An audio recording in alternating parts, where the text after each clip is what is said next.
Ang video natin na ito ay papakita ko sa inyo kung paano yun i-connect yung Allen timer kung gagawa kayo ng water coin operated na window machine.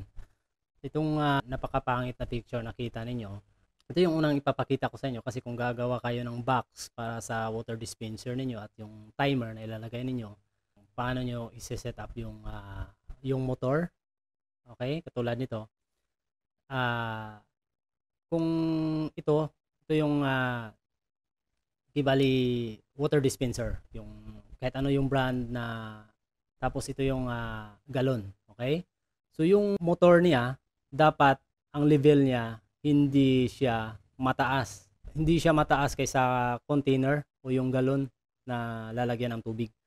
Siguro ang pinakaano niya is yung level. So kung ano yung pinaka-top ng water dispenser ninyo, doon siya yung level ng motor ninyo. Tapos yung faucet naman o yung gripo, yung daladala yan ng tubig, ay yung level naman niya ay hindi mababa sa galon. Okay? O level lang ng dispenser. Dapat mataas siya. Kasi yung may kakilala po ako, kasi gumagawa siya ng ganito. Noong unang first time niyang ginawa, yung gripo opposite niya is, yung level is mas mataas yung container ng tubig. So dadalo yung tubig kahit wala pang signal na tinanggap yung timer. Yan, okay? So yan yung isa sa tandaan ninyo. Ito yung level ng gripo mas level sa top ng yung galon. Okay? Yan, ganyan. Tapos yun lang siguro yung pinaka-importante. Ito yung queen slot. Okay? Pangit ito, wag niyo itong sundin. Pangit itong ginawa kong picture na to. Pinapakita ko lang para medyo mas may idea kayo, lalong-lalo na kapag yung first timer na gagawa nito. Dito naman, ito yung unang diagram, okay? Hindi ito yung final diagram natin. Ang 12 volts natin, ipapakita ko sa susunod na video natin ay yung power source natin o power supply na gagamitin ninyo. Mas maganda yung transformer. Pero kung hindi kayo marunong gumagawa ng 12 volts, try to pupunta kayo sa mga malapit na electronic store diyan sa lugar ninyo. Magpapagawa kayo o bibili kayo ng mga transformer type kasi mas durable yun kaysa ganito. Pero pinapakita ko lang ito para lang for demo purposes lang itong 12 volt source. Kasi 12 volts yung kailangan ng queen slot, kailangan ng timer, at yung motor. Okay? Yan. At huwag niyong kalimutan, DC po yan. Direct current, hindi po yan AC. Okay? Kasi yung transformer kasi, AC pa kasi yan. Kailangan nyo yung lalagyan ng electronic components na magiging DC. Ito, naka-direct connection siya. Ito yung motor. So, aandar to kapag naka-connect siya direkta. Okay? Dapat i-connect siya dito sa pin na to. Yung sa timer natin. Yan. Para dito yan i-connect sa yung normally open at yung pin na to. Okay, yan. Hindi yung sa gitna, normally close yan. So, hindi natin yan gagamitin. So, at dito naman yung mga pin na to, ay ito yung ipapakita ko sa susunod na video kung paano natin i-connect yung positive or yung 12 volts. Itong pin na to dito. Tapos ground or GND na makikita ninyo. Tapos yung start, okay, ay ito yung i-connect natin doon sa queen slot, yung white na wire, color white na wire. Tapos yung huli dito, yung COM na pin sa timer na to, ay i-connect nyo dito sa black wire ng queen slot natin. Okay? Yan, sa diagram na to, yan, binago na natin. So, kinonect na natin yung positive red wire ng motor dito sa pin na to. Tapos, dito sa pin naman, galing sa 12 volts source. Okay, yung black, connected lang directly sa ground ng source natin. Yan. Ito, nilagyan ko ng title. Yan. So, sa connection, so sa timer, makikita niyo itong mga COM sa pin na to, in or normally open. Tapos 12 volts, yan sa pin na yan. So, GND or ground, start, yan sa gitna. Yan. Tapos, yung sa huli naman, COM. Ngayon, papakita ko sa inyo kung paano i-connect to. Ililipat ko na ang video. Ang gagawin natin ngayon ay ipapakita ko sa inyo kung paano gagamitin itong Allen timer. Paano i-connect dito sa pin slot natin at para aandar itong motor na to.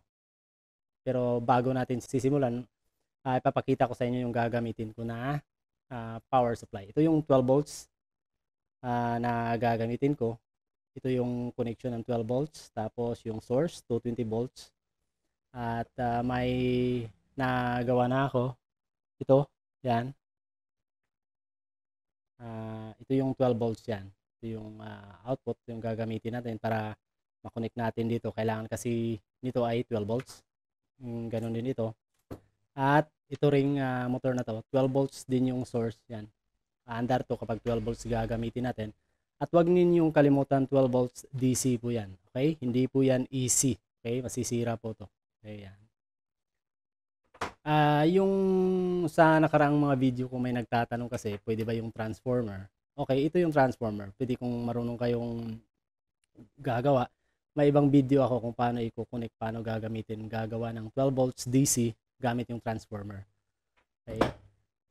Ito, katulad nito, 12 volts.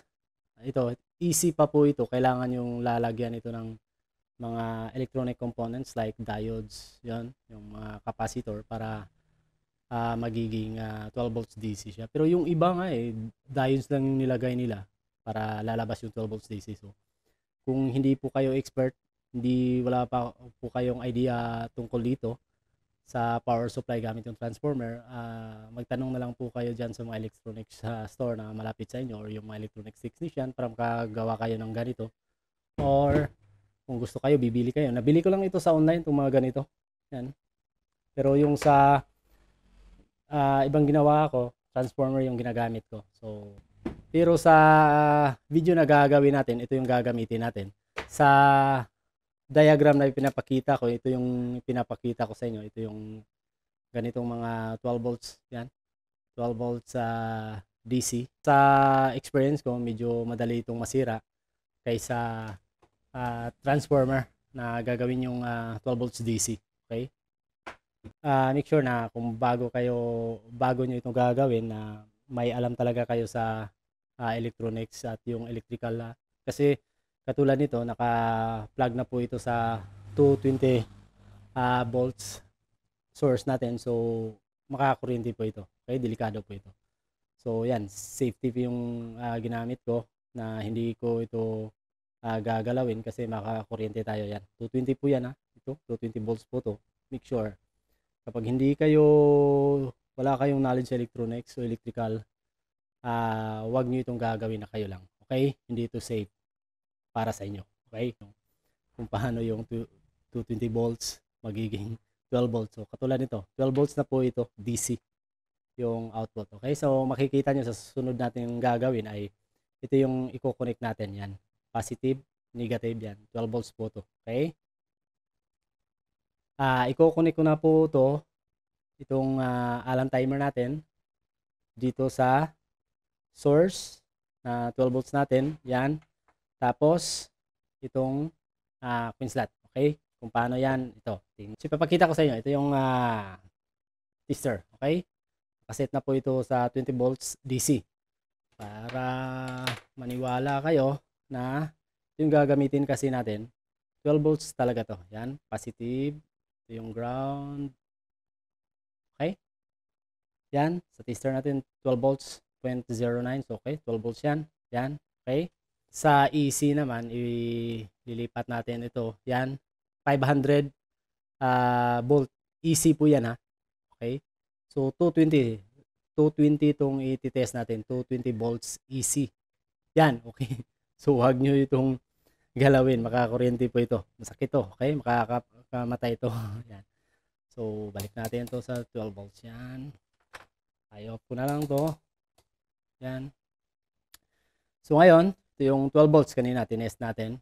Yan, 12 volts yan. So, ang una natin gagawin, i-connect ko itong queen slot natin. Yan, piso, yan tatanggap siya ng piso. So, gagamit ako ng ganito. Okay, so, sa red is positive, so yung black is ground. Okay, gagamit muna tayo dito. So, para sa ito, okay? Yan. Pero, hindi ko muna ito i-connect. Lagay ko muna dyan. So, i-connect itong positive. Ito yung, kung saan nakikita niyo, ito yung 12 volts. Yan, ground, start pin, yan, COM pin, okay? Ito yung ilalagay natin dito sa motor mamaya, okay? So, connect ko na muna to. Positive, 12 volts, yan. 12 volts yan. Tapos, yung black dito sa ground or sa nakikita nyo, GND.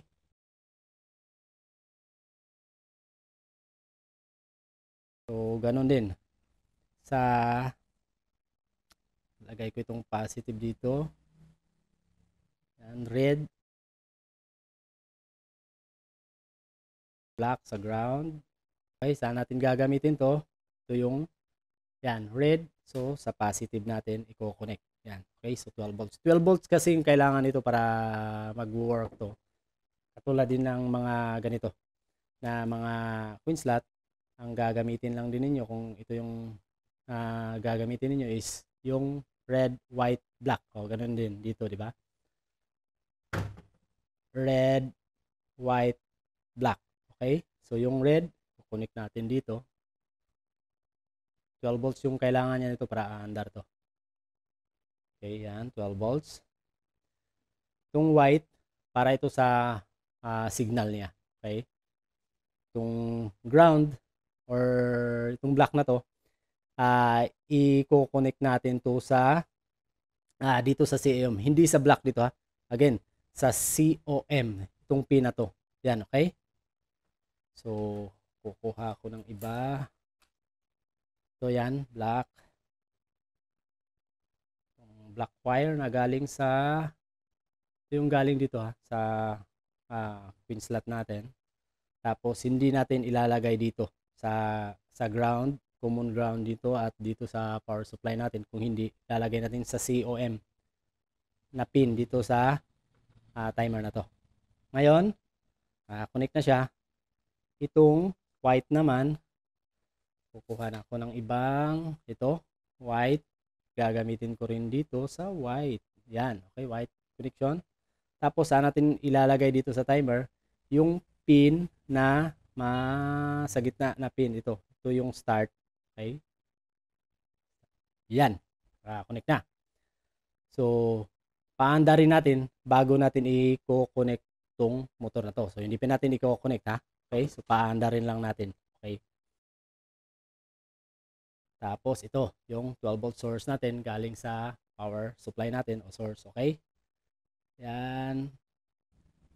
Nakikita nyo, umiilaw siya. At umiilaw rin yung coin slot natin. So, meaning, tama yung connection na ginamit natin. Again, kung nalilito kayo, tingnan nyo yung diagram natin. So, yung nakikita nyo, yung connection sa diagram natin, ito yung ginawa natin. Minus lang po ito or hindi lang kasali po ito sa ngayon, itong motor natin. So, ititest ko. May piso ako ngayon. Ilalagay ko dito. Kapag tama itong ginawa natin, may green na LED po dito. Iilaw po ito siya hanggat maubos na yung time na nakaset dito sa alarm timer natin. Kung gusto nyo baguhin yung timer, medyo matagal mawala yung time or madali lang. So, ito lang yung i-adjust nyo dito. Itong nakikita nyo dito. Okay? Yan. Yan lang yung babaguhin nyo. Ilalagay na natin tong piso natin. Yan. Okay, yan. Umiilaw. Yan. Umiilaw yung LED. Tapos nawala. Okay? So, kung may tubig na yon, aagos na yung tubig. So, kapag walang ilaw, so hihinto yung tubig. Okay? Yan. Okay, like, again, gagawin na naman natin.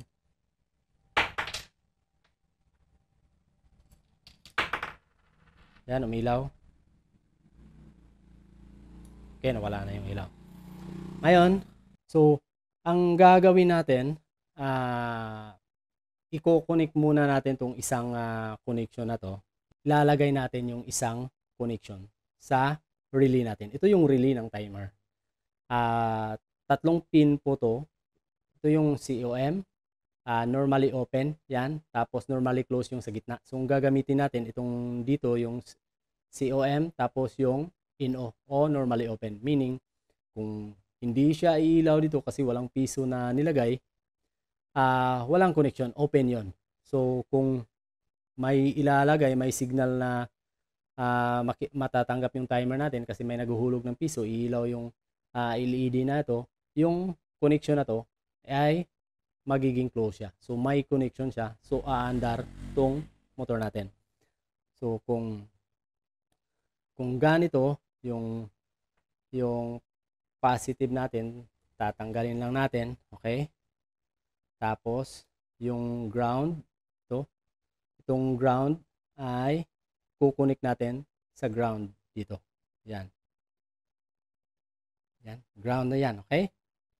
So yung positive, yung red na nakikita ninyo, kukunik ko dito sa yan. Yung positive yan, positive, okay?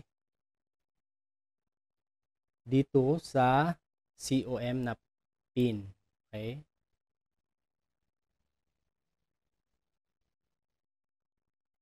Yan, COM na pin.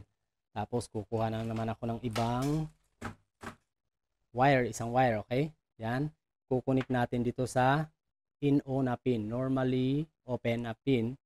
Tapos ilalagay natin dito sa pin ng motor natin. Yan, okay?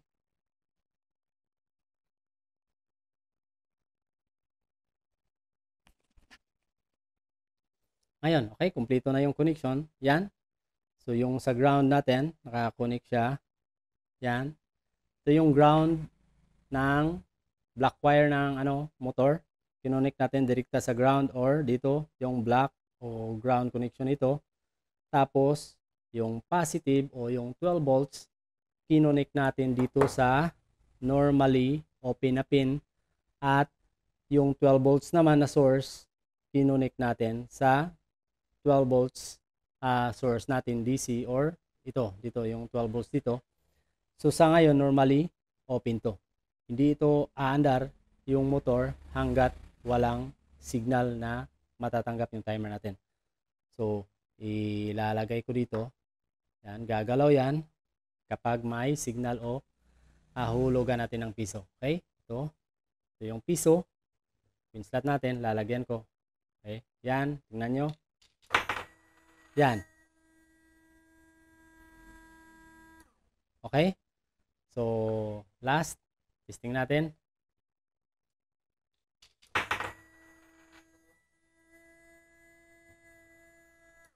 Okay? Yan, ganun lang kadali. Okay?